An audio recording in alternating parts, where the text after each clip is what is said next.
Nous sommes la continuité de l'Assemblée des Saints où les 12 sont les colonnes, les apôtres. Donc nous, on ne connaît pas les... Voilà, donc on ne connaît pas ces choses. Je vois que des choses qui ont été exprimées. Mais dites-moi, il a écrit dans Matthieu, je ne me rappelle pas de la référence, où il a été demandé de baptiser au nom du Père, du Fils et du Saint-Esprit, c'est ça? Matthieu 28, oui. Mais pourquoi vous ne le faites pas? Ok, je te réponds. Alors, le même qui a dit, allez et faites de toutes les nations des disciples, les baptisant au nom du Père, du Fils et du Saint-Esprit, et enseignez-leur à observer tout ce que je vous ai prescrit, et voici je vais vous jusqu'à la fin du monde. C'est le même qui a dit ça. C'est le même qui nous dit dans Jean chapitre 16, verset 7. Jean 16, 7. Il nous dit, cependant, il vous est avantageux que je m'en aille, car si je m'en vais pas, le consolateur ne viendra pas vers vous. Mais si je m'en vais, je vous l'enverrai. Quand il sera venu, il convaincra le monde en ce qui concerne le péché, la justice, le jugement. Le péché parce qu'il ne croit pas en moi, la justice parce que veut que vous ne verrez plus, le jugement parce que le prince de ce monde est jugé. J'ai encore beaucoup de choses à vous dire, mais vous ne pouvez pas les supporter maintenant. Mais quand le consolateur sera venu, l'esprit de vérité, il vous conduira dans toute la vérité, car il ne parlera pas de lui-même, mais il dira tout ce qu'il aura entendu et il vous annoncera les choses à venir. Donc, lorsque le Saint-Esprit vient, c'est par le Saint-Esprit donc maintenant qu'ils vont connaître le Père, puisque le nom du Père, ce n'est pas un nom. Le nom du Fils, ce n'est pas un nom. Le nom du Saint-Esprit, ce n'est pas un nom.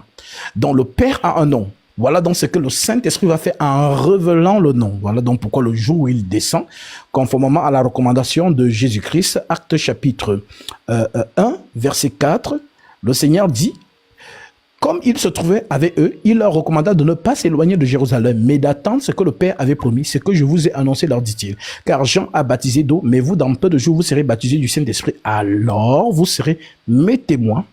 Voilà. Alors, vous serez mes témoins à Jérusalem. Les apôtres réunis lui demandèrent, Seigneur, est-ce en ce temps-là que tu rétabliras le royaume d'Israël? Il leur répondit, ce n'est pas à vous de connaître les temps et les moments que le Père a fixés de sa propre autorité, mais vous recevrez une puissance, le Saint-Esprit survenant sur vous, et vous serez mes témoins à Jérusalem, dans la Judée, dans la Samarie et jusqu'aux extrémités de la terre. Alors, lorsque cela s'accomplit, acte 2, 42, l'Écriture dit donc que lorsque le Saint-Esprit descend, Pierre, revêtu de cet esprit, déclare donc par révélation, repentez-vous. Acte chapitre 13. Acte chapitre 2, verset 37, je lis ça très vite. L'Écriture dit, après avoir entendu ce discours, ils eurent le cœur vivement touché. Et ils dirent à Pierre et aux autres apôtres, hommes frères, que ferons-nous? Pierre leur dit, repentez-vous et que chacun de vous soit baptisé au nom de Jésus-Christ. Donc le Saint-Esprit donne la révélation du nom. J'arrive. Le Saint-Esprit donne la révélation du nom du Père, donc qui est Jésus-Christ. Voilà donc pourquoi tu vois que tous les apôtres, sans exception, ont tous baptisé au nom de Jésus-Christ. Aucun apôtre n'a baptisé avec la formule Père, Fils, Saint-Esprit. Si tu as l'écriture, tu nous la donnes et nous allons lire cela. Non mais très bien. Déjà Matthieu 28 là, c'était une écriture. Mais selon vous, vous croyez à ce que Jésus, notre Seigneur, a dit de sa bouche, ou bien c'est la parole des apôtres qui prime pour vous? Amen. Nous croyons à ce que le Seigneur Jésus-Christ nous a dit de sa bouche. Mais nous croyons plus aux paroles des apôtres. Ah, ok. Bon, nous, on a préféré, effectivement, appliquer ce que Jésus a dit de sa bouche. Et ça vous cause problème. Bon, ok. Il n'y a pas de souci. Donc, on va donc demander, toi et moi, on va demander au maître. Parce que le maître a dit quand même quelque chose. N'est-ce pas? On va lui demander, maître, qui devons nous écouter? Toi ou les 12? Demandons au maître. Alors on demande au maître. Attendez, d'abord. Je lis. S'il vous plaît. C'est votre panel. Je sais. Je vais seulement lire ça après. Je vous donne la parole. C'est deux lignes. Jean chapitre 17 verset 19. Voici ce que le maître dit. Et je me sanctifie moi-même pour eux. Eux là, ce sont les 12. Afin qu'eux aussi soient sanctifiés par la vérité. Et ce n'est pas pour eux seulement que je prie, mais encore pour tous ceux qui croiront en moi par leurs paroles. Est-ce que tu crois en Jésus par les paroles des apôtres ou tu crois en Jésus directement? Moi, je crois à la parole de Jésus. Oui, Jésus nous dit. sommes apostoliques. Mais l'Église catholique est apostolique. Ça, on n'a pas de souci à ce Mais niveau. non, j'ai dit ceci. C'est pas moi qui dis, c'est pas moi qui parle. Jésus, le Seigneur Jésus, que tu aimes, que j'aime aussi, dit ceci. Et je me sanctifie moi-même pour eux, afin qu'eux aussi soient sanctifiés par la vérité. Ce n'est pas pour eux seulement que je prie, donc parlant des 12. Ce n'est pas seulement pour eux seulement que je prie, mais encore pour tous ceux qui croiront en moi par leur parole. Alors je te pose la question. Est-ce que tu crois en Jésus-Christ par les paroles des apôtres, selon sa recommandation, ou tu crois en Jésus-Christ directement de toi-même sans les apôtres? Directement de moi-même, c'est-à-dire, je ne comprends pas cette question. C'est-à-dire que Jésus te dit que si tu veux croire Jésus te dit que si tu veux croire en lui, écoute les 12, écoute les apôtres. Oui. Je répète, ce n'est pas pour eux seulement que je prie, mais encore pour tous ceux qui croiront en moi par leur parole. Les deux. Mais c'est pas ce qu'il te dit. Je crois, vous m'avez posé une question, j'ai dit les deux. Mais justement, c'est ce que je te dis, ce n'est pas ce qu'il dit. Il te dit, toi, c'est un peu comme si moi, supposons que c'est moi Jésus. Maintenant, moi je te dis, voilà, toi tu es à côté de moi, je te dis, si tu veux croire en moi, écoute les paroles des 12. Toi, tu vas dire quoi? Non, Seigneur, moi je veux t'écouter toi. Mais moi je vais te dire, mais attends. Non, pas du tout, je suis d'accord. Mais c'est pourquoi c'est pourquoi je dis que l'Église catholique et apostolique. Mais, par exemple, si quelque chose se passe dans la Bible, ça veut dire que c'est à quelque part un moyen de donner l'exemple aux humains. Vous devez faire ça. Est-ce que vous comprenez un peu? Alors, et je vous dis, s'il vous plaît, non, j'arrive. Hein. Quand vous dites que vous baptisez au nom de Jésus, moi, je n'ai pas de problème à ce niveau, mais je dis seulement que vous n'avez pas appliqué ce que Jésus a dit. Et je vous dis pourquoi. Quand on dit... Vas-y. Quand on dit baptiser au nom de Jésus, en fait, vous voyez ça, quand je dis vous, ça veut dire que ceux qui ne comprennent pas, vous voyez ça de façon littérale. Ça veut dire quoi? Je prends un exemple sur toi. Toi, l'ordre commandant. Je prends un exemple, c'est un exemple simple humain, hein, d'accord? Oui. Voilà, tu es là et avant de manger, tu te laves les mains avant de manger. Ça, c'est ce que tu fais. Et toi, tu m'envoies, alors, d'aller quelque part pour leur dire de faire comme ce que tu fais. Alors, je vais aller dire, faites ce que moi j'ai dit de faire là. Faites ça au nom de l'ordre. Je donne au nom de l'ordre commandant. Au fait, c'est ce que ça veut dire quand on dit baptiser au nom de Jésus là. Ça veut dire baptiser comme Jésus l'a demandé. Mais vous pensez que ça veut dire seulement au nom de Jésus? Alors je te pose la question. Vous avez votre vrai souci. Non, allons-y pas à pas. Je te pose dans la question parce que ce que tu dis, tu dois le soutenir. Maintenant, montre-moi un apôtre, un seul, dans la Bible que tu as, qui a baptisé avec la formule Père, Fils, Saint-Esprit. Essaie de me montrer ça. Justement, en fait, c'est ce que je vais dire là-haut. Quand on écrit, cet apôtre a baptisé au nom de Jésus, c'est ça que je relativise pour dire, au fait, quand il dit j'ai baptisé au nom de Jésus là, c'est baptisé comme Jésus l'a recommandé. C'est ce que ça veut dire. Ok. Vous avez un souci parce que moi, je vais donc lire une écriture. Tu vas me dire entre toi et c'est quelle écriture dit, qui dit la vérité. Je lis même deux. La première écriture. Ce que j'ai dit ne vient pas de moi.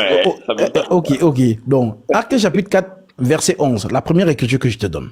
Je pas la Bible devant moi. Jean combien, s'il vous plaît? Actes chapitre 4, verset 11. Ok, mais si vous l'avez, vous pouvez lire directement. Donc, je lis donc alors. Jésus. Oui. Ça, c'est la première écriture. Jésus est la pierre rejetée par vous qui bâtissez et qui est devenue la principale de l'angle. Il n'y a de salut en aucun autre. Car il n'y a sous le ciel aucun autre nom qui était donné parmi les hommes par lequel nous devions être sauvés. Donc le nom qui sauve, c'est le nom de Jésus-Christ. Maintenant, la deuxième écriture est celle de Acte 22, verset 16, qui te dit ceci. C'est l'apôtre Paul qui relate lorsque lui, il a été baptisé. Il dit, et maintenant, selon les dires d'Ananias, et maintenant, que tardes-tu? Lève-toi, sois baptisé et lavé de tes péchés en invoquant le nom du Seigneur. Ok? Oui. Donc, lorsqu'on baptise, lorsqu'on te met dans l'eau, conformément à la sainte doctrine, je te baptise au nom de Jésus-Christ. C'est ce que tous les apôtres, sans exception, ont fait. Maintenant, moi, je te pose la question à toi. Est-ce que tu peux donc, selon les saintes écritures, soit tu nous montres cette écriture où les apôtres ont baptisé justement conformément à la révélation au nom de Jésus-Christ, soit tu nous dis qu'ils n'ont pas baptisé au nom de Jésus-Christ, en d'autres termes, ils ont désobéi au Seigneur.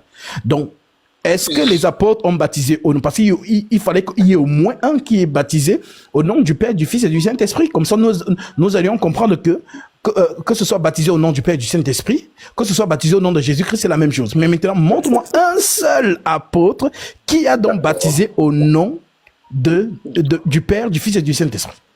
D'accord. Première des choses, vous voulez me dire que Jésus se contredit? Non, il ne se contredit pas. Bah justement, Jésus ne se contredit jamais. Il dit de baptiser au nom du Père et du Fils et du Saint-Esprit. Et après encore, vous dites qu'il dit il faut baptiser au nom de Jésus. Vous voyez un peu, c'est comme une forme de contradiction. Est-ce que vous avez compris? Est-ce que vous avez compris ce que j'ai dit? Jésus annonce le Saint-Esprit. Il appelle l'Esprit de vérité. Est-ce qu'on est d'accord? Il dit que le Saint-Esprit va vous conduire dans toute la vérité.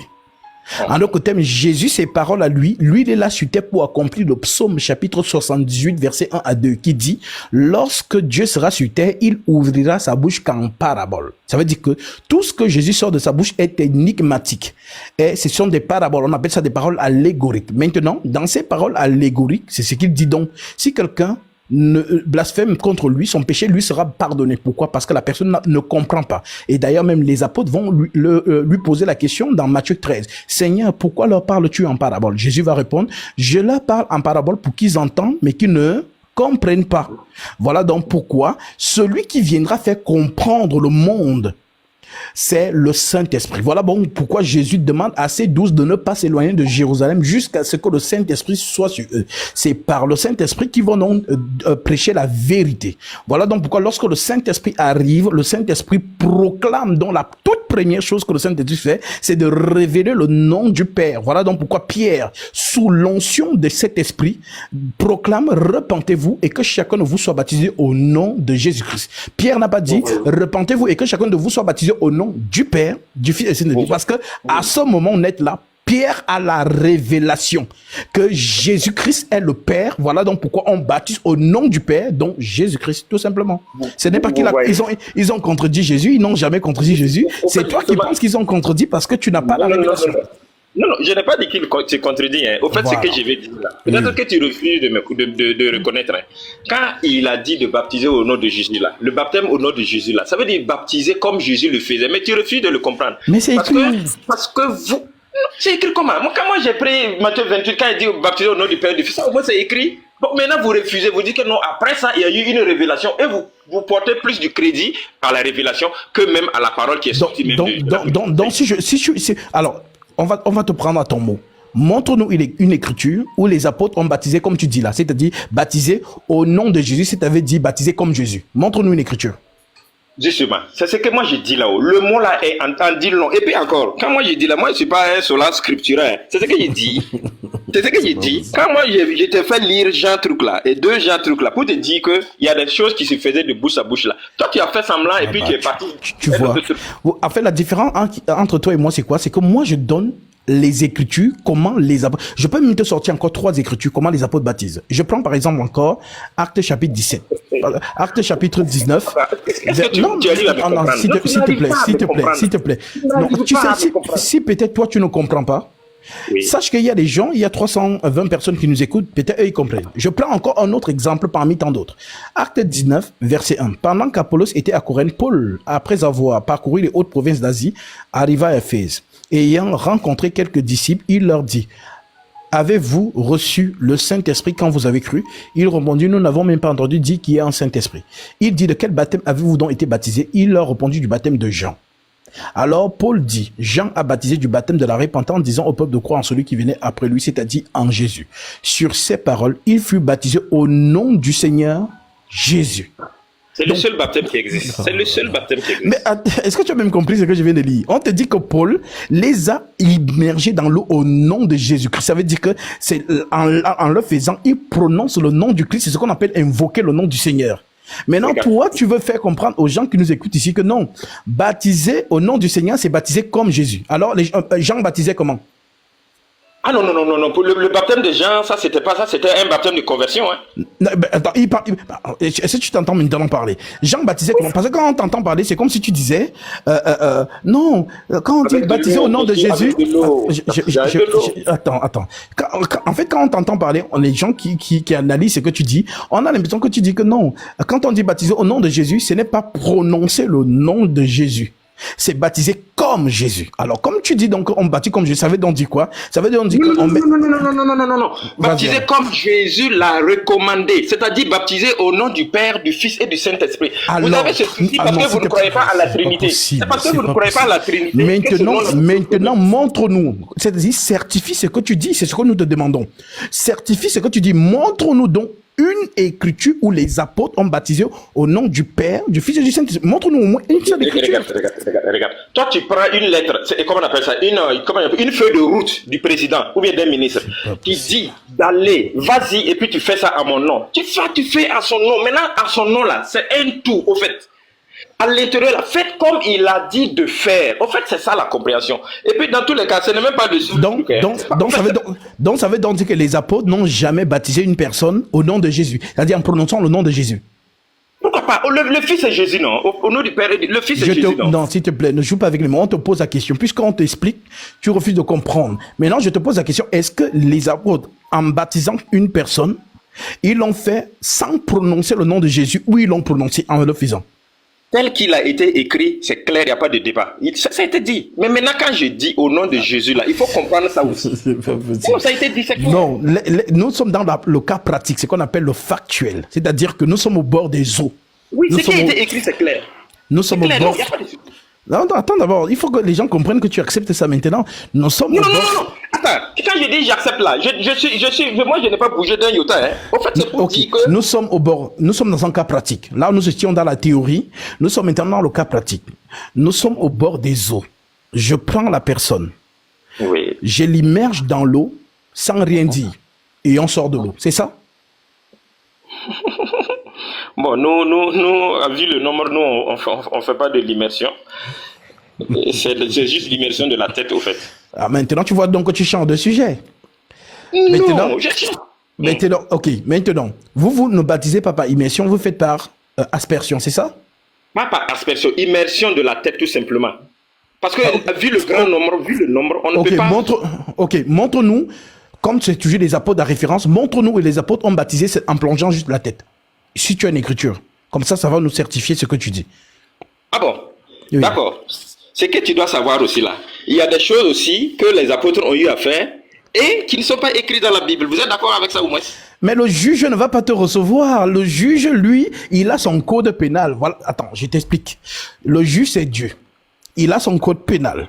Voilà pourquoi dans son code pénal, il ne t'écoute que par sa parole. Tu ne peux pas venir dire à un juge devant la justice, ah juge, non, c'est parce que j'avais faim, j'ai pris. Le juge va te citer l'article. Alors toi qui es un avocat, tu vas donc prendre l'article pour parler au juge. On ne parle au juge que par sa propre parole. Voilà pourquoi quand l'Écriture dit l'homme qui pêche, c'est celui qui mourra. C'est un article de ce livre. Et c'est sur cet article que Satan s'appuie en disant à Dieu, tu avais dit l'homme qui pêche, c'est celui qui mourra. Voilà pourquoi on l'appelle accusateur de nos frères. Parce que l'accusation, c'est l'opposé de la défense. La défense, c'est l'opposé de l'accusation. À l'église? S'il vous plaît. Vous mangez l'Eucharistie à l'église? S'il vous plaît, on ne va pas sauter comme ça. Il y a des gens qui c'est pour quand vous même. dire qu'il y a des choses qui ne sont pas écrites dans la Bible et qu'on le fait. En fait, c'est ce que je voulais dire tout simplement. Mais continue. En tout cas, ceux qui nous suivent, restez lucides. Donc, nous étions en train de dire que les choses que tu dis, c'est-à-dire, tu ne t'appuies pas sur le fondement. Ça veut dire que la personne à qui tu dis les choses ne peut pas te croire. Pourquoi? Parce que ce que tu dis ne tient sur rien. Maintenant, celui qui te dit quelque chose et qui montre que c'est écrit, tel que l'Écriture le recommande d'ailleurs dans Romains chapitre 3. Écoutez, Romains 3, verset 1. L'Écriture dit ceci. Quel est donc l'avantage des Juifs? Ou quelle est l'inutilité de la circoncision? Il est grand de toute manière. À tout d'abord, en ce que les oracles de Dieu leur ont été confiés. Et quoi? Si quelques-uns n'ont pas cru, leur incrédulité anéantira-t-elle la fidélité de Dieu? Loin de là. Que Dieu, au contraire, soit reconnu pour vrai et tout homme pour menteur. En d'autres termes, toi et moi, nous sommes des menteurs. Seul Dieu est vrai. Maintenant, l'Écriture continue en disant... S'il te plaît, l'Écriture continue au verset 4 en disant, afin que tu sois trouvé juste dans tes paroles et que tu triomphes lorsqu'on te juge. Donc, on te juge avec quoi? Avec la justice, la parole, l'écriture. Ça veut dire que quand tu dis quelque chose, soutiens ça avec l'écriture, comme Jésus l'a fait devant Satan. Jésus a dit à Satan, il est écrit. Ça veut dire que Satan pouvait vérifier que, en effet, c'est vraiment écrit. Maintenant, toi, tu nous parles sans écriture. Tu nous dis, non, on n'a pas tout écrit. C'est ça, c'est comme ça que Satan parle. Satan, justement... Non. Quand tu as lu Matthieu 28 là, où Jésus a dit de baptiser au nom du Père et du Fils et du Saint-Esprit, ça quand même c'est une écriture, oui ou non? C'est une écriture. Maintenant tu refuses d'accepter. Maintenant, est-ce que tu vois ce que tu fais? Alors, tu me prends des propos que je n'ai pas tenus. Nous n'avons jamais dit que Jésus n'a pas dit ça. C'est même moi qui ai cité l'écriture par mémoire. Matthieu chapitre 28. L'écriture te dit, allez et faites de toutes les nations des disciples, les baptisant au nom du Père, du Fils et du Saint-Esprit, et enseignez-leur à observer, s'il te plaît, tout ce que vous avez, enseignez-leur à observer tout ce que je vous ai prescrit, et voici, je suis avec vous tous les jours jusqu'à la fin du monde. Toi et moi, nous n'étions pas là-bas. Ce sont les 11 qui étaient là. Judas Iscariote était déjà suicidé. Maintenant, les 11 qui étaient là, montre-nous donc, de manière scripturaire, où ils ont appliqué ça, Père, Fils, Saint-Esprit. Il faut que tu nous montres l'écriture. Parce que toi, tu n'étais pas là-bas. Eux, ils étaient là-bas. C'est ce qu'ils ont vécu, qu'ils nous ont prescrit. Maintenant, toi, tu nous dis que Jésus a dit de baptiser au nom du Père. Maintenant, montre-nous où les 11 qui étaient là ont baptisé ainsi. Est-ce que tu peux nous montrer cette écriture? Sois honnête. Je sais pourquoi ça te dérange. Je sais ça. Tu sais pourquoi ça te dérange? Parce que vous ne croyez pas à la Sainte Trinité. Sinon, si vous croyez à la Sainte Trinité, là, ça a été révélé clair. Baptiser au nom du Père et du Fils et du Saint-Esprit, là. Ça veut dire que ça, c'est une base de la Sainte Trinité. Mais comme vous ne croyez pas à ça... Monsieur, s'il vous plaît, je veux penser que vous faites exprès. Et à ce moment, je ne pourrais pas continuer à parler avec vous. Et je vous dis attendez, on va aller à une autre... Non, s'il vous plaît. Non, mais en fait, les gens qui nous écoutent, voilà, vous n'êtes pas objectif. En fait, c'est comme si, en fait, vous parlez avec, c'est-à-dire vous embrouillez ceux qui vous écoutent. Je répète. S'il vous plaît. S'il vous plaît. J'ai compris.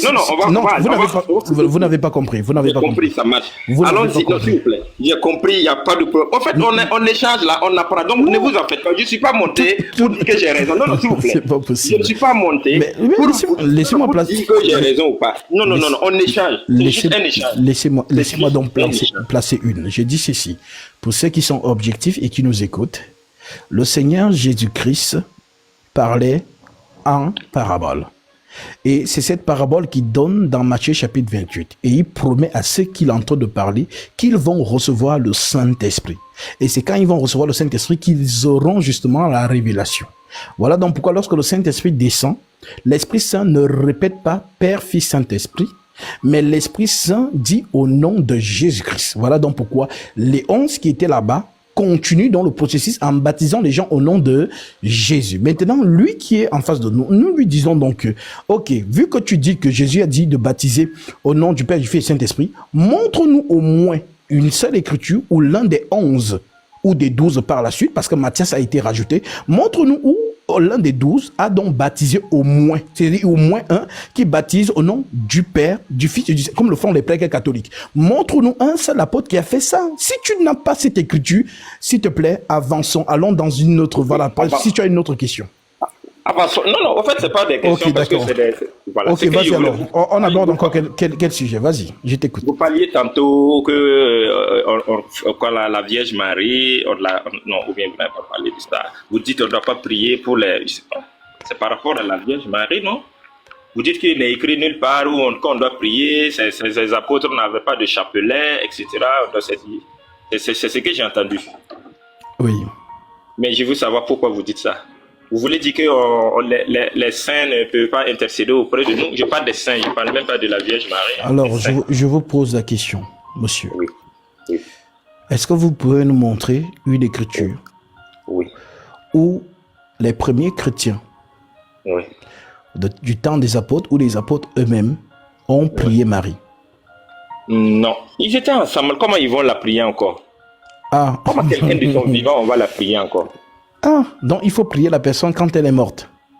Non, mais attendez, Marie, vous-même, ce que Jésus, c'est notre Seigneur, c'est sa maman. Selon vous, Marie, elle est au paradis, ça au moins c'est clair. Vous êtes d'accord avec ça? Personne au paradis. Personne n'est au paradis. Ils sont où actuellement? Je te lis l'écriture. Non, attendez, avant qu'on... Parce que je veux pas qu'on... Non, je lis pourquoi vous refusez l'écriture? Tu me dis, ils sont où? Je te réponds par l'écriture. Moi, je n'invente pas les choses où je parle en l'air. Parce que Non, s'il te plaît, il y a des gens qui nous suivent. Moi, je suis soucieux de ces personnes. Je veux que lorsque je dis quelque chose, comme ils ont les Bibles avec eux là, ils vont vérifier ce que je dis. Toi, tu parles en l'air. Tu as dit ce que tu dis, en fait, n'a pas de base. Alors, vous ne comprenez pas ma logique. Je vais dans le livre. Vous ne comprenez pas ma logique. Ici, il n'y a pas de logique. Ici, c'est, il est écrit. Ok, vas-y avec ta logique. Voilà. 1 Thessaloniciens, chapitre 4, verset 13. L'écriture te dit ceci. 1 Thessaloniciens 3, 13. Tu peux lire si tu as l'écriture. Non, vas-y. Ok, je lis donc. L'écriture dit ceci. Nous ne voulons pas, frères, que vous soyez dans l'ignorance au sujet de ceux qui dorment. Au sujet de ceux qui dorment. Ceux qui dorment. Ok, d'accord. Afin que vous ne vous affligiez pas, comme les autres qui n'ont point d'espérance. Très bien. Car si nous croyons que Jésus est mort et qu'il est ressuscité, croyons aussi que Dieu ramènera par Jésus et avec lui ceux qui sont morts. Voici en effet ce que nous vous déclarons d'après la parole du Seigneur. Nous les vivants. Nous, les vivants, qui seront restés pour l'avènement du Seigneur, nous ne dévancerons pas ceux qui sont morts, car le Seigneur lui-même a un signal donné à la voix d'un archange et au son de la trompette de Dieu, descendra du ciel et les morts en Christ ressusciteront premièrement. Ensuite, nous les vivants, qui seront restés, nous serons tous ensemble enlevés avec eux sur des nuées à la rencontre du Seigneur dans les airs, et ainsi nous serons toujours avec le Seigneur. Consolez-vous donc les uns les autres par ces paroles. Voilà. Beaucoup. Maintenant, tu comprends ici que l'apôtre Paul te dit que tous les saints qui sont partis, y compris lui-même, ils sont en train de dormir. Il n'y a personne au paradis. Voilà. Ils sont en train de dormir. Maintenant, il te dit donc que ceux qui sont vivants, lorsque le Seigneur viendra, seront justement avec ceux qui sont morts. En fait, ce sera comme justement de manière instantanée. Ceux qui sont morts ressuscitent. Ceux qui sont vivants se transforment, portent leur corps de lumière et vont ensemble dans les airs rejoindre le Christ au même moment. D'accord. C'est bon, je peux répondre.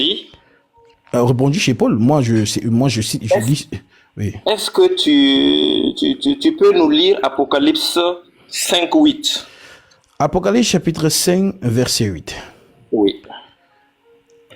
L'Écriture dit ceci. Quand il eut pris le livre, les 4 êtres vivants et les 24 vieillards se prosternèrent devant l'agneau, tenant chacun une harpe et les coupes d'or remplies de parfums qui sont les prières des saints.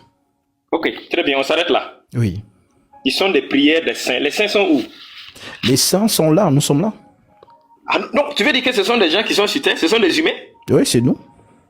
C'est pas croyable. L'autre commandant, faut pas faire ça. Est-ce que tu comprends ce que tu as lu? Est-ce que tu as compris ce que tu as lu là? Mais bien sûr. On dit quand... Déjà, ça c'est où? Ça c'est où? C'est à quelle période? C'est à quelle période? Ça c'est où? Tu le cites à quelle période de la prophétie? Mais attends, quand on dit il prie le livre là, bon, ici là peut-être on n'a pas les mêmes Bibles, mais ce qui est écrit clairement ici que je vais lire là. Quand l'agneau prit le livre, les 4 êtres vivants et les 24 anciens tombent à ses pieds devant lui, à genoux devant lui. Chacun tenait une harpe et des coupes en or pleines de parfums. Ce sont les prières de ceux qui appartenaient à Dieu. Ils chantent un chant nouveau. Voilà, etc. Mais il s'agit des gens, bien sûr, qui sont morts et qui sont auprès de l'agneau. Attends, mais est-ce que tu te comprends? S'il te plaît, calme-toi. C'est quelqu'un qui est sans péché. Ça veut dire que quand on n'a pas de saint... Calme-toi, prends un verre d'eau. Je suis très calme. Voilà, ici en fait, l'apôtre Paul, qui est l'apôtre qui a reçu la révélation par excellence, l'apôtre Paul te dit, là où il y a les saints actuellement qu'on parle, nous sommes en 2025, l'apôtre te dit que les saints dorment. Lui-même, quand il écrivait ça, il ne dormait pas encore. Il allait dormir. Je te rappelle cela. 1 Timothée, chapitre 4, verset 1. Voici ce que Paul te dit. Alors, Paul te dit ceci. Ce que j'ai dit là, toi, tu n'as pas Non, voulu trop commenter. calme-toi, ça va Est-ce aller. que tu peux me montrer qu'il s'agissait de Verset motivation? 2 Timothée chapitre 4 verset 6. Car pour moi, je sers déjà de libation. Et le moment de mon départ approche. J'ai combattu le bon combat. J'ai achevé la course. J'ai gardé la foi. Désormais, la couronne de justice m'est réservée. Le Seigneur, le juste juge, me la donnera dans ces jours-là. Et non seulement à moi, mais encore à tous ceux qui auront aimé son avènement. Est-ce que tu comprends? En d'autres termes, Paul t'explique que c'est lorsque le Seigneur vient qu'il y a donc maintenant la rédemption, c'est-à-dire que tous les saints reçoivent leur couronne de vie. Donc, ce que tu lis dans l'Apocalypse là-bas, ce n'est pas encore accompli. Mais alors, très bien. C'est pas encore accompli, c'est ça, non? Voilà pourquoi l'église, je te pose la question, est-ce que l'église de Jésus est encore sur terre ou pas? Mais bien sûr. Alors maintenant, l'église fait quoi? L'église catholique, là, c'est l'église qui est Non, fondée par non, Jésus. non, ça c'est pas ça, c'est l'église de Satan, c'est pas l'église de Jésus. Parce que dans l'église de Jésus, non, mais c'est vrai, dans l'église, parce que c'est quoi vous faites là-bas, la première église de Jérusalem n'a pas fait ce que vous faites là-bas. Comme quoi? Donne un exemple, comme quoi? Baptiser les bébés. C'est ce que je t'ai demandé. Tu m'as dit que les bébés, quand ils meurent, ils vont en enfer. J'ai dit, voici une nouvelle. Je vais partager ça avec les gens. Non, la prochaine fois, c'est mieux que tu viennes avec... tu es un prêtre, n'est-ce pas? Un quoi? Un prêtre. Tu es à Paris? Non, je ne suis pas à Paris. Tu es où? Moi, je veux maintenant parler avec les prêtres, les abbés. Après, on échange. Après en inbox, c'est mieux. C'est mieux. Non, franchement, moi, j'aimerais avoir justement des partages comme ça avec des prêtres parce que c'est eux qui doivent être enseignés pour justement enlever le levain. Je suis pas prêtre. Je suis pas, non, désolé, je suis pas prêtre. D'accord. Donc, comme je te disais tantôt, ce que tu lis dans le livre d'Apocalypse, ce n'est pas encore accompli. Voilà. Okay, donc, il faut que tu comprennes que l'Apocalypse est constitué des choses qui sont passées, des choses qui sont présentes et des choses qui sont à venir. Donc, quand tu lis l'Apocalypse, fais très attention. Parce que ce que tu viens de nous citer, par exemple, là, c'est quelque chose qui n'est pas encore accompli. Mais qui est dans la Bible. Mais oui, mais qui est là? Mais c'est une prophétie, ça va s'accomplir. Bon, voilà. Donc, si ça s'accomplit, donc c'est qu'on est déjà en avance par rapport à ça. Donc, c'est ce que tu dois savoir. Bon, tu as autre chose à dire? L'autre commandant, chapeau. Okay, mais parle-moi des statuts là. Je pensais que tu dis qu'on adore faire des choses Dieu a interdit dans la Bible. Parle-moi de ça. Alors, justement, moi je t'ai dit, oui. L'église apostolique, l'église des apôtres, oui. Ils ont laissé des mœurs et qui nous ont recommandé par leurs lettres. Par exemple, Paul dit par exemple dans 2 Thessaloniciens chapitre 2, au verset 1, pour ce qui concerne l'avènement de notre Seigneur Jésus-Christ, et notre réunion avec lui. Nous vous prions, frères, de ne pas vous laisser facilement ébranler dans votre bon sens et de ne pas vous laisser troubler soit par quelques inspirations, soit par quelques paroles ou par quelques lettres qu'on dirait venir de nous. Donc nous, l'Église, nous ne lisons que les lettres apostoliques. Maintenant, Paul nous dit que s'il y a des gens qui viennent vous marmailler et tout, ne les écoutez pas. Restez fondés sur les lettres en fait que nous vous avons envoyées. Dans ces lettres, il y a tous les enseignements. Maintenant, ces apôtres donc, dans les lettres qu'ils nous ont données, il y a un fonctionnement de l'Assemblée des saints. Ce qu'on ne retrouve pas dans le système du Vatican. Par exemple, le baptême des bébés, je l'ai cité. Par exemple, les prières à Marie. Je t'ai répondu également. Non, voilà, si pour toi tu as répondu, ok, mais ceux qui sont en bas savent très bien que tu n'as pas répondu. Maintenant, tu parles maintenant des statuettes. Alors, oui. Concernant justement les statuettes, c'est-à-dire que le peu de prêtres avec qui j'ai parlé, ils te disent quoi? Voici leur raisonnement des prêtres. Non. Est-ce que tu trouves toujours que nous, on fait de l'adoration? Est-ce que c'est de l'idolâtrie? Si c'est ça, on peut faire le débat. Oui, c'est l'idolâtrie. Ok, très bien. Laisse ce que les prêtres disent. Moi, je suis là. Ok, d'accord. Vas-y alors. Voilà. Et moi, je te dis que c'est pas de l'idolâtrie. C'est quoi alors? Et qu'est-ce qui t'amène à dire que c'est de l'idolâtrie? Moi, je t'ai dit c'est l'idolâtrie. Toi, tu dis c'est pas l'idolâtrie. C'est quoi? Je te dis. quand on parle d'aller, vous pensez que le fait d'aller se procès, d'abord, l'idolâtrie, il est dans le comportement ou bien il est dans l'esprit? L'idolâtrie est non seulement dans l'esprit, mais aussi dans le comportement. Mais je peux te montrer plusieurs passages dans la Bible où Dieu lui-même, il a demandé de faire des statuettes ou bien des représentations dans son église, dans son temple. Maintenant, écoute bien. Écoute bien. Oui. Oui. La parole de Dieu est la parole de Dieu. La parole de King David est la parole de King David. En d'autres termes, le Dieu de Moïse lui donne des instructions à Moïse, pas à David.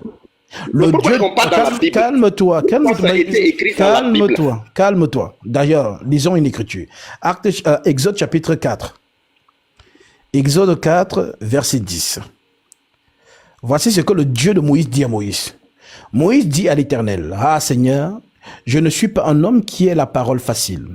Et ce n'est ni d'hier ni d'avant-hier, ni même depuis que tu parles à ton serviteur, car j'ai la bouche et la langue embrasées. » L'Éternel lui dit, qui a fait la bouche de l'homme et qui rend mieux au sourd, voyant ou aveugle, n'est-ce pas moi l'Éternel?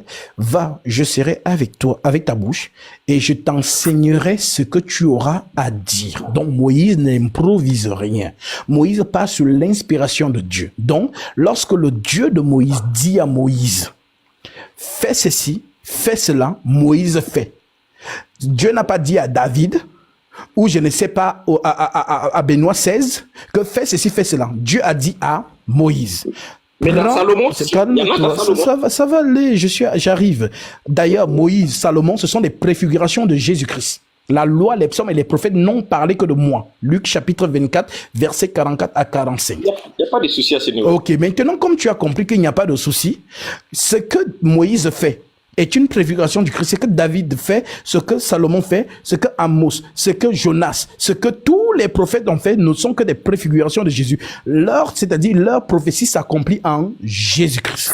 Voilà donc pourquoi lorsque Dieu ordonne, c'est un ordre, il ordonne à son serviteur Moïse de sculpter 2 chérubins sur le propitiatoire, ça ne veut pas dire qu'il dit aux enfants du Vatican qu'aller faire des anges avec des statuettes, ainsi de suite.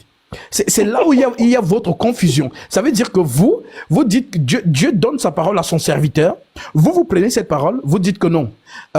C'est comme Dieu a dit à Moïse, bon, il nous a dit à tous. Alors vous commencez à aller faire des industries où on vous fabrique des statuettes de Marie, des statuettes de Joseph, des statuettes de Sainte Faustine, des statuettes de tel. Vous vous agenouillez devant ces statuettes et vous fermez les yeux, vous mettez les bougies.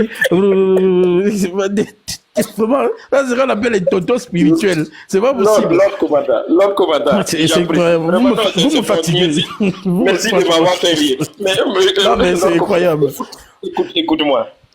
Même parce que vous pensez que le fait de se prosterner devant une statue, c'est une adoration, c'est de l'idolâtrie. C'est pourquoi je dis. Tu te rappelles de l'histoire du serpent d'airain dans le désert? Nombre chapitre 21. Quand Dieu a dit diriger le serpent d'airain pour que tous ceux qui seront maudits par le serpent, quand il va qu'ils soient sauvés là, tu te rappelles? Je me rappelle. Tu sais que le serpent d'airain, il a été détruit ensuite par le roi Ézéchias. Deux rois du sud 4. Oui, parce que les enfants d'Israël voulaient l'adorer. Justement, c'est très bien, moi j'aime ça. Parce qu'ils voulaient l'adorer. Dieu, lorsque tu fais une représentation et tu ne l'adores pas, il n'y a pas de souci à ce niveau. C'est ce que je veux que les gens comprennent. Et l'adoration, on ne peut pas savoir que quelqu'un l'adore en se prosternant. C'est dans l'esprit. Maintenant, quand Dieu a vu que le peuple d'Israël, il voulait considérer le serpent d'airain comme un dieu. Alors c'est Dieu qui a ordonné à ce qu'on détruise le serpent d'airain. Donc à partir du moment où la représentation ne représente pas une divinité quelconque, alors il n'y a pas d'interdiction. Donc quand on se prosterne là, on ne l'adore pas. Il n'y a pas d'adoration. C'est ça que je te montre des passages dans la Bible qui montrent que c'est autorisé. Maintenant, vous dites que non, voilà. Et pourquoi il a écrit dans la Bible? Non, ça c'est un deuxième volet. Tu vas prendre le volet. Finissons d'abord avec le premier volet que tu as pris. Alors écoute ceci. Dans Nombre chapitre 21, on appelle ça des mouvements prophétiques. C'est-à-dire que le serpent, c'est-à-dire que les enfants d'Israël vont parler mal contre Dieu et contre son oint, dont Moïse. Alors, Dieu va donc les envoyer des serpents. Et maintenant, ceux-ci vont commencer donc à aller pleurer chez Moïse, que Moïse, on a mal parlé contre toi et contre Dieu. S'il te plaît, dis à Dieu de ôter ces serpents devant nous. Alors Moïse va y prier Dieu. Et Dieu révèle le secret à Moïse en disant, fais-toi un serpent d'or et élève-le. quiconque sera mordu et regardera le serpent d'airain sera justement, la morsure n'aura pas de pouvoir sur eux. Maintenant, Jésus-Christ, ton Seigneur, si vraiment il est ton Seigneur, te dit ceci. Jean chapitre 3. Jean chapitre 3, verset 13. L'Écriture dit ceci. J'ai fini l'Écriture. Les Jésus dit ceci au verset 14. Et comme Moïse, c'est Jésus qui parle, et comme Moïse éleva le serpent dans le désert, il faut de même que le Fils de l'homme soit élevé, afin que quiconque croit, s'il vous plaît, afin que quiconque croit en lui ait la vie éternelle. En d'autres termes, le Seigneur Jésus-Christ, c'est le serpent qui sera élevé, parce que le serpent, c'est le jugement. Je ne parle pas dans ce contexte. S'il vous plaît, non, je vous montre tout simplement que ce que vous avez lu dans Nombre 21, vous n'avez pas compris. On appelle ça des mouvements prophétiques. En d'autres termes, les serpents qui viennent mordre Israël. C'est pas le seul passage que j'ai lu. Non, j'arrive, j'ai pas fini, j'arrive.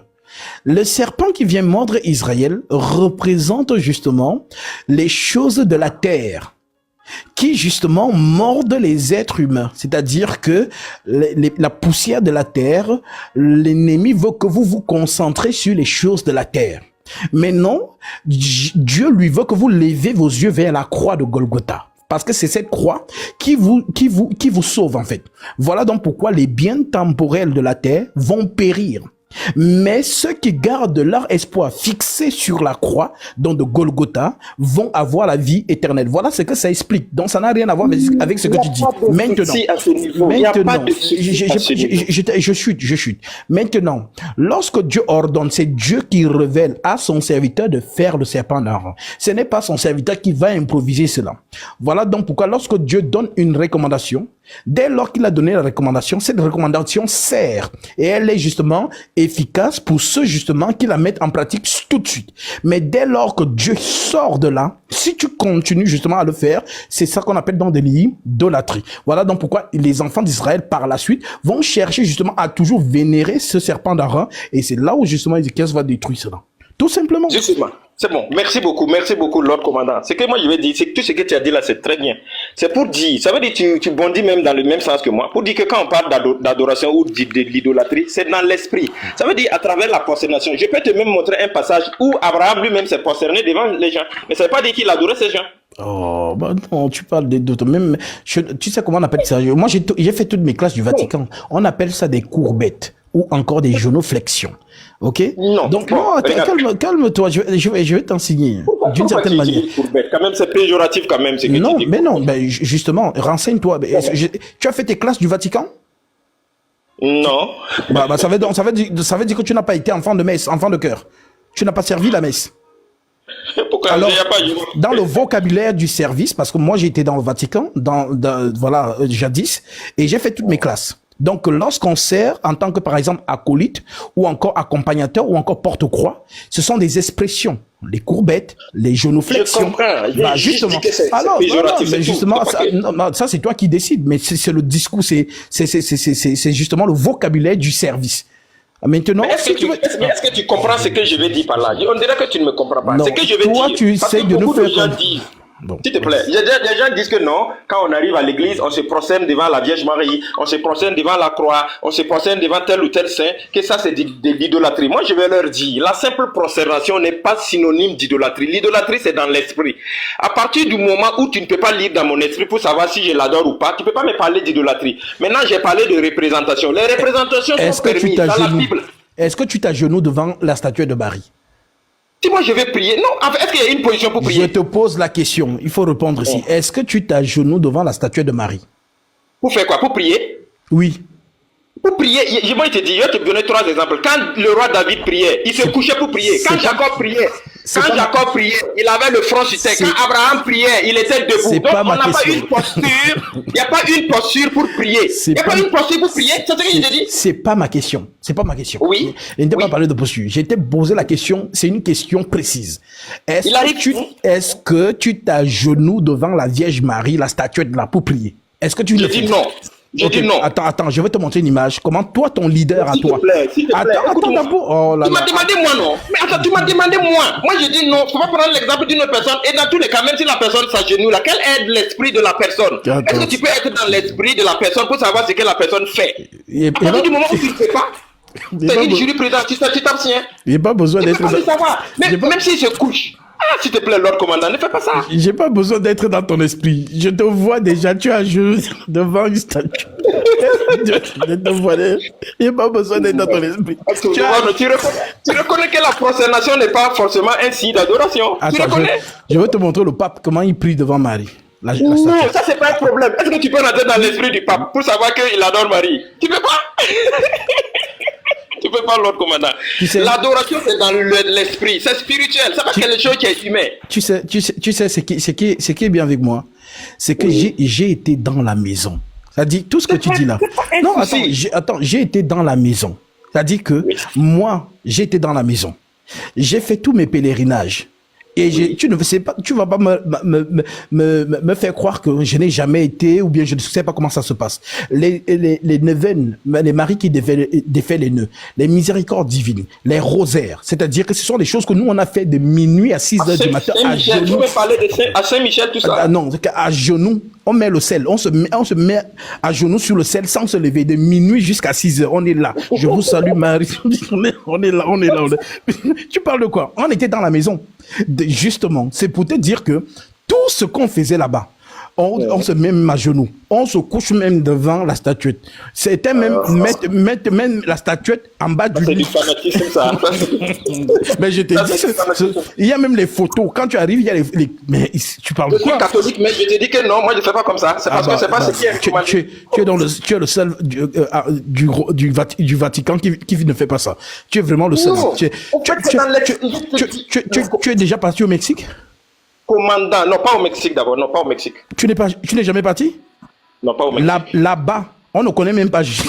On ne connaît pas Jésus là-bas. Là-bas, on connaît Santa Maria de Guadalupe. Là-bas, on ne connaît pas Jésus. Tu vas voir le culte qu'on rend à Marie là-bas.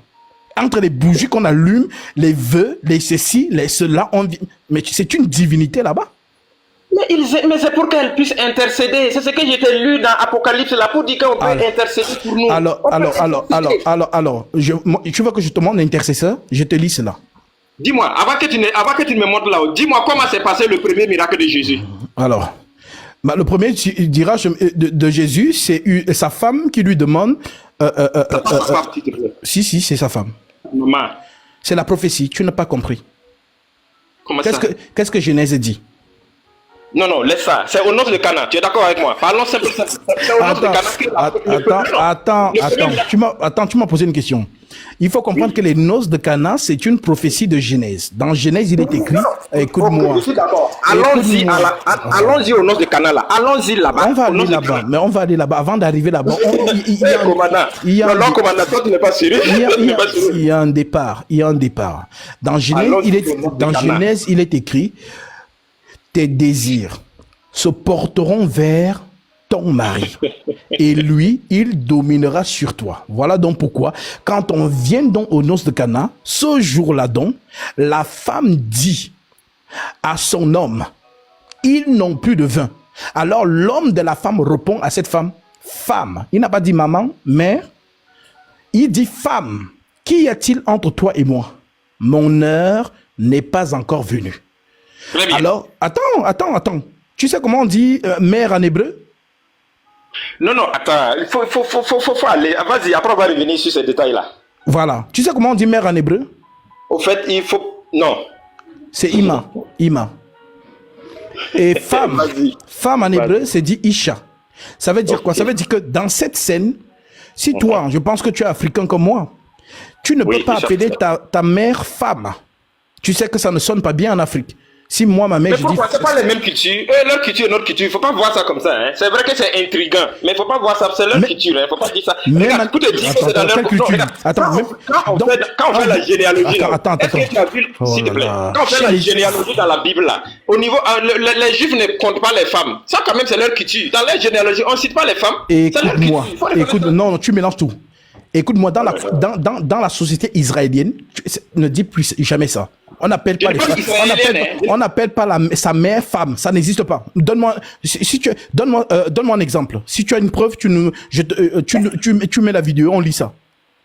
Pourquoi toi tu parles d'israélien? Non, mais tu me dis, mais les Juifs, c'est une société. La société israélienne. Ce que je te dis, ce que je vais te faire comprendre, aux noces de Cana, là, c'est Marie elle-même qui a révélé la divinité de Jésus. Oh là là. Et ça veut dire que c'est la Marie là, qui est la mère de notre Seigneur. Et vous ne voulez pas que cette mère-là... Je te pose donc la question.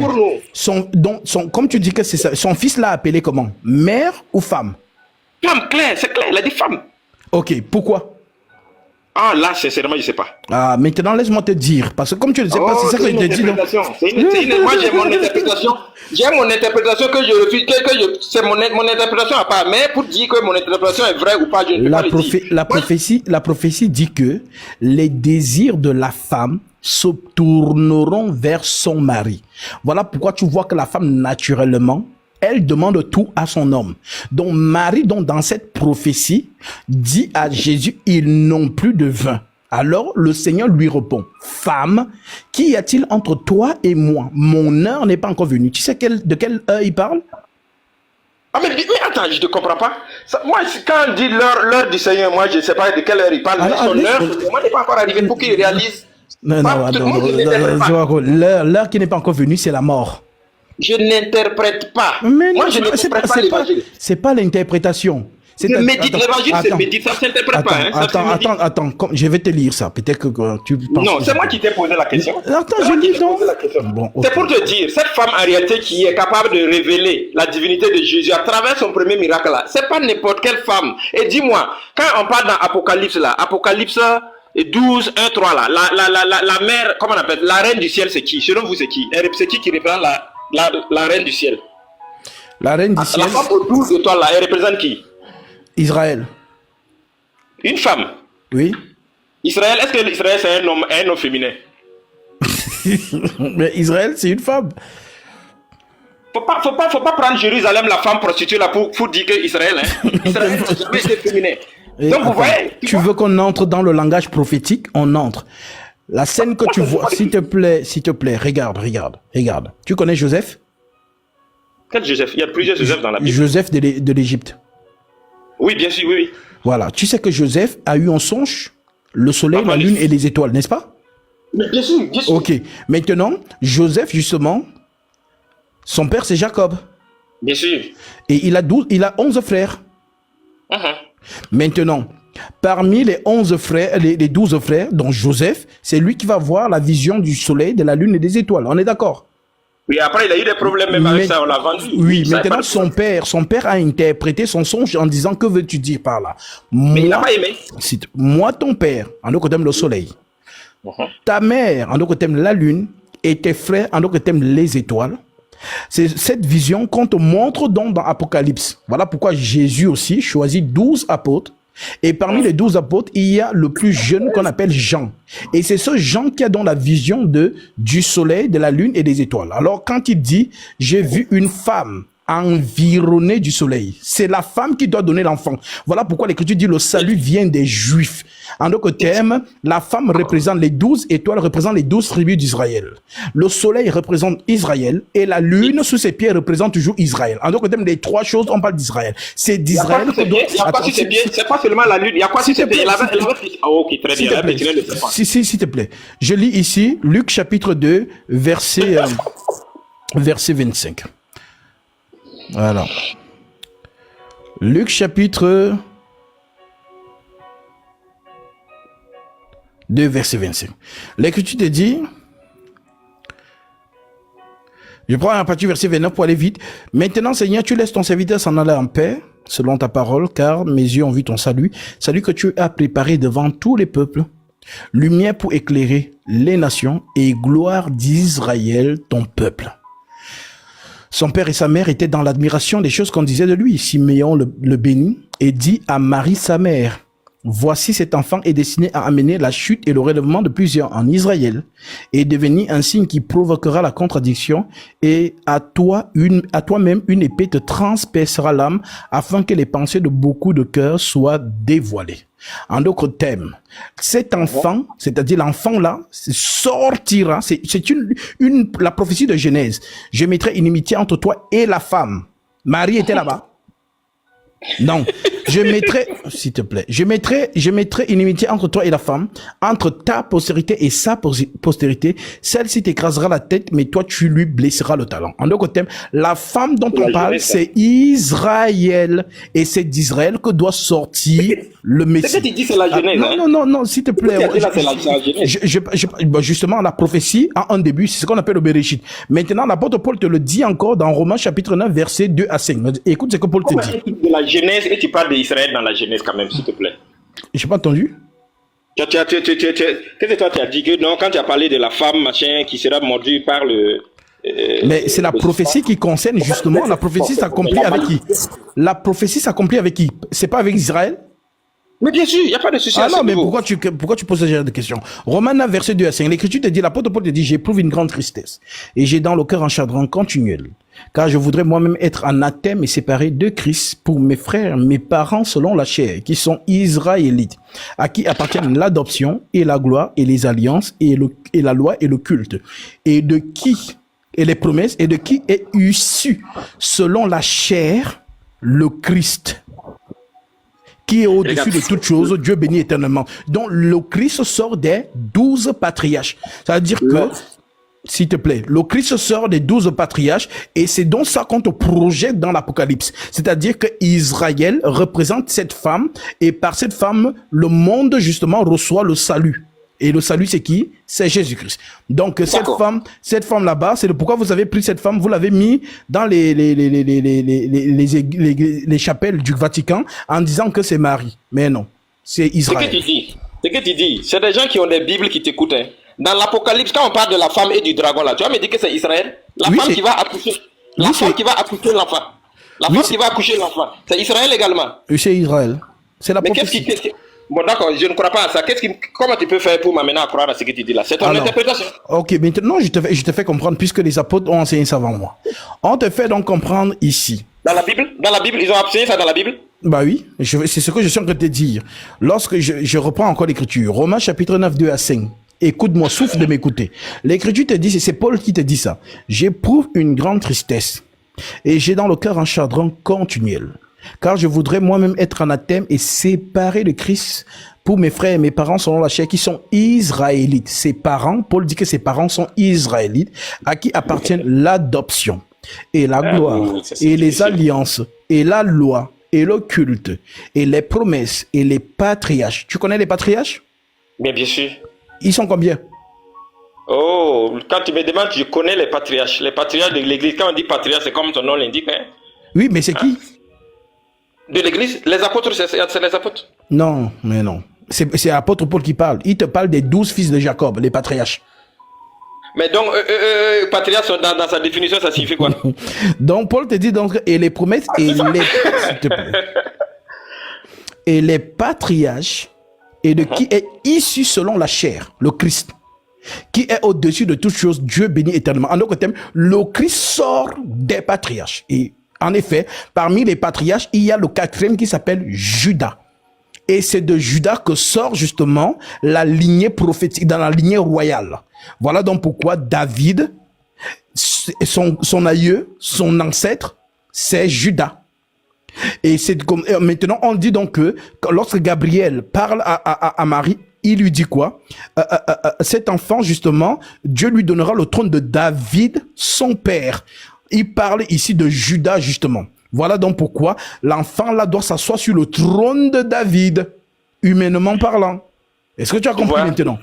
Non, tu vois le souci avec ce que tu dis depuis là. Mais il y a un souci. Le souci là, c'est quoi? Ce qui m'intrigue. Ce qui m'intrigue là. Si je te donne un passage de la Bible, tu me lis, tu me donnes une interprétation. Pourtant, vous dites non, la Bible a dit. Ça veut dire même entre vous, quand quelqu'un vient dire voilà ce que la Bible a été, ce que la Bible dit. C'est écrit noir sur blanc. Tu as vu, mais malgré ça, tu trouves une autre interprétation. Moi, je trouve qu'à ce niveau... Donc, si je comprends bien, sur Marie, donc comme vous voulez dire, sur Marie, il y a la couronne des 12 étoiles, n'est-ce pas? Mais bien sûr. Alors, 12 étoiles... J'ai dit, la Marie, c'est la reine du ciel. La reine du ciel, là, c'est Marie. C'est ce que je vais te dire. Donc, il y a une reine... On n'est pas parti d'un hasard. On est parti d'abord des représentations de l'idolâtrie à Marie. C'est ce que moi je te dis. On suit un fil conducteur. C'est écrit où? Donne-nous une écriture où les apôtres ont dit que Marie est la reine du ciel. Ce que moi je te dis là-haut, de lire Apocalypse 12, 1, 3, tu m'as dit que ça représente la tribu d'Israël. Moi je dis non, ça représente Marie. C'est le pourquoi je te pose la question. Parce que quand on parle des 12 étoiles, on fait référence des 12 tribus d'Israël. Donc, on te dit que cette femme, justement, on la désigne, étant enceinte. Elle a 12 étoiles sur la tête. Elle est environnée du soleil. Et ses pieds sont, elle a les pieds sous, la lune est sous ses pieds. Donc, cette femme représente qui? Israël. Voilà pourquoi on te parle du dragon qui veut manger son enfant. Voilà donc pourquoi ici, c'est Israël justement dont le dragon veut justement dévorer son enfant. Voilà pourquoi lorsque nous voyons que il s'agit de quel enfant? L'ennemi, Jésus-Christ. Ah d'accord, ok. Ça veut dire je ne comprends pas pourquoi vous avez l'aisance, c'est-à-dire de réfuter les choses évidentes quoi. Je ne comprends pas. Attends, c'est pas possible. En fait, regarde, ça m'intrigue. Hein. Il y a la reine du ciel. Si tu veux parler de reine, il y a le roi des cieux. C'est Jésus-Christ. Maintenant, on dit que l'agneau a une épouse. Donc, l'épouse, selon ta logique, comme Jésus est roi, son épouse, c'est Marie. Bon, dis-moi, le roi là-haut, la mère du roi là, comment on l'appelle? On l'appelle reine-mère. Voilà. Ah, mais c'est la reine-mère qui n'est pas sortie. C'est pas possible. Regardez, ça fait pitié. Hein. La femme du roi, on l'appelle comment? La femme du roi, on l'appelle comment? Elle est la reine. C'est bon, merci. Non. Alors, mais pourquoi tu ris alors, pourquoi? Mais toi-même, tu vois, regarde, il ne faut pas que nous, on rentre dans un débat qui va... Mais non, mais c'est bizarre, c'est que tu nous fais... Tu me dis que la mère du roi s'appelle comment? Je t'ai dit la reine-mère. Mais maintenant, la femme du roi, c'est qui? C'est la reine, n'est-ce pas? Tout simplement, c'est la reine. Qui règne donc? C'est le mari et sa femme, n'est-ce pas? Dans la conception humaine, oui, c'est le roi. Ok, maintenant, comme on va aller dans ta logique, Jésus est le roi des rois, oui ou non? Oui. Donc la femme de Jésus, c'est Marie. Non, c'est toi qui l'as dit. C'est toi qui l'as dit. C'est pas moi. Est-ce que Marie est reine? Marie est reine, c'est clair. Alors on parle de l'agneau et de son épouse. Non. Mais c'est parce que le terme mère manque. Écoute, peut-être comme tu ne comprends pas. Tu as lu le livre d'Esther? Mais bien sûr, on a ici. Ok, maintenant, Esther a reçu la couronne royale sur sa tête, oui ou non? Qui est dans la reine de ce royaume-là, de cet empire? Non, il faut pas voir. Il y a des choses qu'on peut... Bon. Moi, je ne veux pas qu'on ait une interprétation. Mais c'est ce que je vais dire. C'est bon. Déjà, premièrement, sur ce qui est de base, c'est-à-dire selon la doctrine, en fait... Tu as du mal. Donc, si on entre encore dans les choses prophétiques, c'est voilà. Donc, je préfère redescendre avec toi. Si tu as d'autres questions, pose et puis. Non. Ce que je vais te dire, depuis que nous on a eu à conférer, au moins, il faut accepter que tu as eu des zones d'ombre qui ont été levées. Par exemple, par rapport à l'idolâtrie, l'intercession auprès des saints. Pourquoi des choses qui ont été levées, même si tu ne les reconnais pas.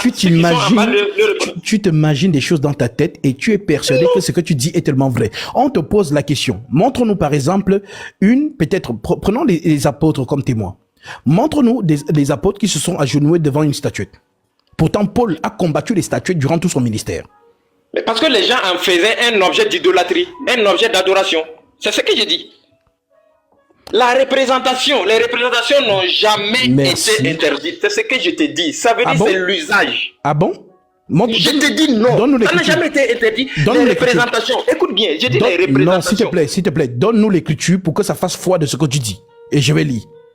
Quoi, ça, par rapport aux représentations? Oui, que tu nous dis que les représentations n'ont jamais été interdites dans la Bible. Donne-nous une écriture où les apôtres ont dit... Mais si dit que les représentations n'ont jamais été interdites, puisque Dieu même il a permis.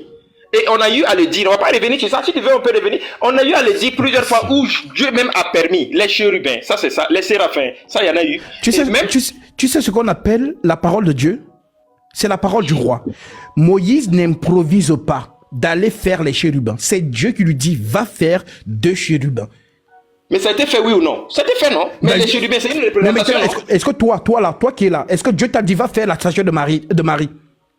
Non, mais dis-moi, ce qui a été fait là, mais quand quelque chose est dit dans la Bible là, c'est pour qu'on fasse, non? C'est bon, merci beaucoup. Si quelque chose a été dit dans la Bible, c'était intéressant. On prend l'exemple. Merci beaucoup. Ah, donc comme Moïse a fait, tu prends l'exemple sur Moïse, c'est ça? J'ai dit certaines choses. Merci beaucoup, bonne soirée. Non. Donc, non, bonne si soirée. Tu veux, après, je on dois prendre prendre sans problème. Les autres. Merci beaucoup. Qui est... J'ai été patient, mais bon.